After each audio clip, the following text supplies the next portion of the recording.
এই আমার আর ভালো লাগতেছে না, এই মেহমান গেতেও আছে না, প্রতিদিন এই ডানোরে ওই ডানোরে আমার টিয়া পয়সা সব নষ্ট হয়ে যাইতেছে। ওনার রান্না করতে করতে আমি নিজেই তো অতিষ্ঠ হয়ে যাইতাছি। আর তুমি কি বলো হ্যাঁ, ওনারা তাড়ানোর তো কত সুবর্ণ সুযোগ আছে আমার কাছে। আহো, তুমি আর আমি ইচ্ছা মতো মারামারি করি, তারপরে দেখবা বয় ওই বেড়া এমনিতেই পালায় গেছে। তুমি ঠিকই কইছো, তাহলে তাড়াতাড়ি লাগাও ঝগড়া। আহো, আমি আর তোমার এই সংসার করবো না, আমি আজকেই যাবো গা বাপের বাড়ি। কি মনে করছো হ্যাঁ, আমি কি এবারে কামের বুয়া? হ্যাঁ, কাজের বললে গাইছি, কোনো কাম করবো না।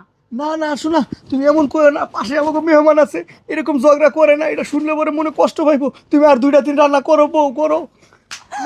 আরে তুমি এটা কি করলে? তুমি এটা গেল থাপ্পড় মারলা, তোমার সাহস থাকবো না আমি এখানে। থাকো তুমি, যাইতাছি গা আমি আজকে, আর সংসার করবো না তোমার।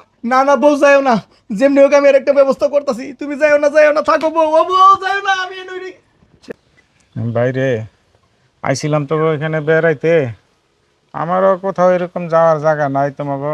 তারপরে অনেকদিন থেকে কষ্ট দিলাম তোমরা, আমি জায়গা তোমরা আমারে মাফ করে দিও। না না না, কি বলছেন?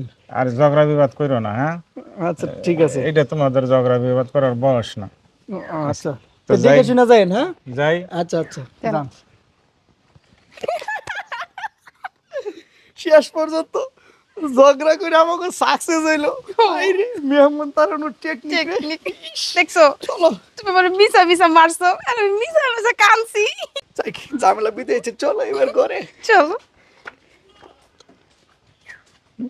কি ব্যাপার আপনি? আমিও যাওয়ার অভিনয় করছিলাম। আমি কই যাবো কও দেখি, তোমরা ছাড়া আমার আছে কেডায়?